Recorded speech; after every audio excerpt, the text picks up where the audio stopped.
আগে পর্যন্ত যারা তৃণমূলের গুন্ডা ছিল, তৃণমূলের তোলাবাজ ছিল, তৃণমূলের পুলিশ প্রশাসনের সহায়তায় এই এলাকার সাধারণ মানুষের উপরে জুলুম করত, অত্যাচার করত, তারা আবার ৪ তারিখের রেজাল্টের পর রাতারাতি তারা তৃণমূলের দল ছেড়ে, পতাকা ছেড়ে নিজে বাঁচার জন্য, নিজেদেরকে রক্ষা করার জন্য যে অন্যায় চুরি বাটপারি করেছে সেই সব থেকে পুলিশের হাত থেকে রেহাই পাওয়ার জন্য তারা বিজেপির মতো একটা সাম্প্রদায়িক দলকে এই মুর্শিদাবাদের রেজিনগর বিধানসভায় প্রতিদিন ডেকে নিয়ে আসছে। তাদের পিঠ বাঁচানোর তাগিদে মলয় মহাজন, যে বহরমপুরে যার কোনো গুরুত্ব নাই, সাংগঠনিক জেলার সভাপতি হিসাবে তারা এখানে যে 8টি বিধায়ক জিতেছে মুর্শিদাবাদ জেলায়, তার মধ্যে এই মলয় মহাজনের এলাকা পড়ে বেলডাঙ্গা আর কাঁদি। এই বাংলার মানুষ নতুনভাবে চিন্তা ভাবনা নেবে বলে আশা করি আমি। দেখেন, বিধানসভার ভিতরে বসে যে কাদা ছোঁড়াছুঁড়িটা হলো, বাংলার মানুষ সবাই দেখছে যে কথাটা কাদের দিকে যাচ্ছে। আমি তো আগেই বলেছি, যা কিছু বিধানসভায় হচ্ছে ছোঁড়াছুঁড়ি, কি বুঝলেন, ধনীদের পক্ষে কথাটা হয়ে বেরিয়ে চলে যাচ্ছে, গরিবদের জন্যে কোনো চিন্তা ভাবনা এসছে না, গরিবের পাশে দাঁড়াবার লোক নেই, গরিব আরো গরিব হয়ে যাবে, কি বুঝলেন। অতএব এরা দেবে না, মুখের বাতেলাটা হবে অন্য, এরা ধর্ম নিয়ে রাজনীতি করবে। বিজেপি ধর্ম নিয়ে রাজনীতি করছে, আর এর আগেও মমতা ব্যানার্জি সাহেব তিনিও ধর্ম নিয়ে রাজনীতি করেছেন। তিনি কি করেছেন? তিনি খালি ফুরফুরা ফুরফুরা ফুরফুরা করে গেছেন, বুঝলেন না।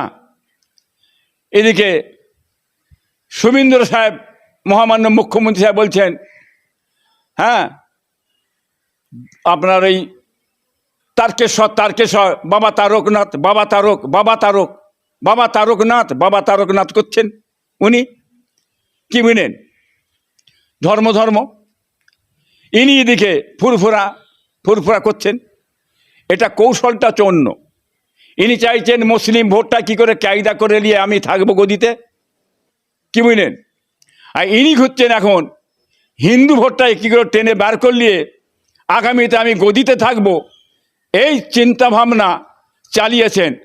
কিন্তু ধর্ম ধর্ম করে দেশটা চলবে না, ধর্ম ধর্মকে পেট ভরবে না, হিন্দু ভাইদের পেট ভরবে না, মুসলমান ভাইদের পেট ভরবে না, কি মানে হিন্দু মুসলমান উভয় শুকিয়ে মরে যাবেন। অতএব কিছু হবে না।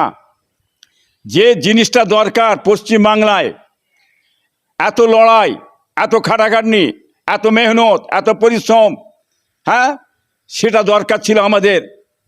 দেশের পরিস্থিতি কোন দিকে গেল? শিক্ষা কোথায় গেল?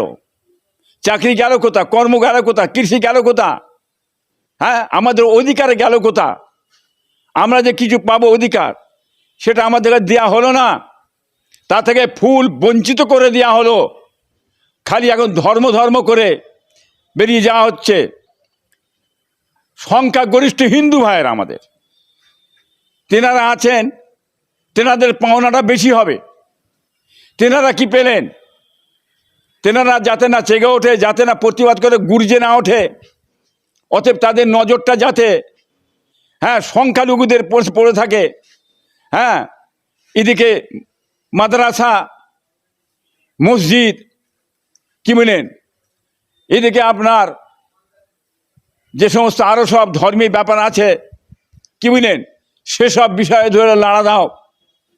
লাড়া দিলে মুসলমান খেপে উঠবে, হুড়োহুড়ি করবে, আর হিন্দু ভাইরা খুব খুশি হবে, মেতে থাকবে। এইদিকে মাঝখান থেকে হিন্দু ভাইদের কিছুই হবে না, সংখ্যাগরিষ্ঠ হিন্দুরা ফাঁক পড়ে যাবে, কি পাবে না, অধিকার পাবে না। সেই দিকটা আড়াল করার জন্যে, চোখটা ঘুরিয়ে নেওয়ার জন্যে এই কৌশলটা চালিয়েছে এই সরকার, সেটা আপনারা ভালো মতনই বুঝতে পারছেন। হ্যাঁ অতএব এদিকে সাবধান থাকবেন, আপনারা সতর্ক থাকবেন। অতএব এই যে সরকার পরিবর্তন হওয়ার পরে, এই সরকার পরিবর্তন যখন যে তৃণমূল সরকার চলে যাওয়ার পরে যে নতুন যে সরকার এলো, এসে ইনি কি হিসাব দিলেন যে আগের যে সরকার চলে গেছে কি করে গেছে না করে গেছে, কত ক্ষতি করে গেছে, রাজভাণ্ডার কি কতটা ক্ষয়ক্ষতি করে গেছে, মানুষকে কি দিয়েছে না দিয়েছে, কি প্রতিশ্রুতি দিয়েছে আর দেয়নি, সেসব বিষয়ে তুলে না তুলে কি বুঝলেন খালি ধর্ম ধর্ম ধর্ম ধর্ম করে চোখটা আড়াল করে বেরিয়ে যাচ্ছেন। এটা কি বাংলার মানুষ আপনারা বুঝতে পারছেন না? অতএব দেখুন না কি পরিস্থিতিটা করে দিলে। যারা বিজেপিকে ভোট দিয়েছিল, যারা হিন্দু ভাইরা ভোট দিয়েছিল, মুসলমানরাও দিয়েছে, হ্যাঁ হিন্দু ভাইরা যারা ভোট দিয়েছিলেন, আপনারা আজকে ভাঙ চুর লুট যারা আজকে ধুলিস সাত করে ফেললো, কি বুঝলেন হকার দেখারে। হকাররা কি পেয়েছেন? আপনারা কি কিছু পাবেন আশা করেন? আপনারা কিচ্ছু পাবেন না, চারানা পয়সাও পাবেন না। আপনারা চিল্লে মরে হেঁকে কেঁদে কুটে মরে যাবেন, পথের ভিখারি হয়ে গেছেন। আপনাদের মুখের দিকে তাকাবে না, চ্যালেঞ্জ করে বলছি। এই মুখ্যমন্ত্রী একবার তাকাবেও না, আফসুসটাও করবে না, কেউ দেখবে না, আরও ভেঙে যাবে, এরা আরও ভাঙবে। অতএব ক্ষয়ক্ষতি হয়েছে হকারদের। আর হকার ভাইয়েরা খুব খুশি হয়েছিলেন আপনারা নাকি বিজেপি এসে গেলে সোনা পেয়ে যাব, হ্যাঁ অর্থ পেয়ে যাব, অভাব মিটে যাবে, বিশাল হবে, দোতলা থেকে পাঁচতলা বাড়ি হবে, গাড়ি হবে, বিশাল কিছু করে ফেলবো, কি বুঝলেন। বিজেপিকে নিয়ে এলে মুসলমান জব্দ হবে, বিজেপিকে নিয়ে এলে মুসলমানদের কায়দা করা যাবে, বড় বড় কথাবার্তা বলতে দেবে না। আজ কোথায় চলে গেল বলুন আপনারা? বিজেপিতে এসে গেছে, ভোট দিয়ে নিয়ে এলেন, কিছুই হয় না। মুসলমান মুসলমানই আছে, হিন্দু হিন্দুই আছে, যে যার জায়গা আছে। হ্যাঁ ইসলাম ধর্মের একটা পশম পরিমাণ ক্ষতি করার ক্ষমতা শুভেন্দুর নেই। চ্যালেঞ্জ করে বলছি, মুসলমান মুসলমানের ধর্ম নিয়ে চলে, হিন্দুরা হিন্দুরা সব ধর্ম নিয়ে চলবে। আপনারা লড়া দিচ্ছেন, উভয়ে রাজনীতি করতে চান, ধর্ম নিয়ে রাজনীতি করে মানুষের চোখটা আড়াল করতে চাইছেন। হ্যাঁ এটাই বলতে চাইছি আমি। হ্যাঁ আপনারা খেয়াল করবেন, আপনারা আপনাদের নিজের জিনিসটা চাই, আমাদের অধিকারটা চাই, কি বুঝলেন।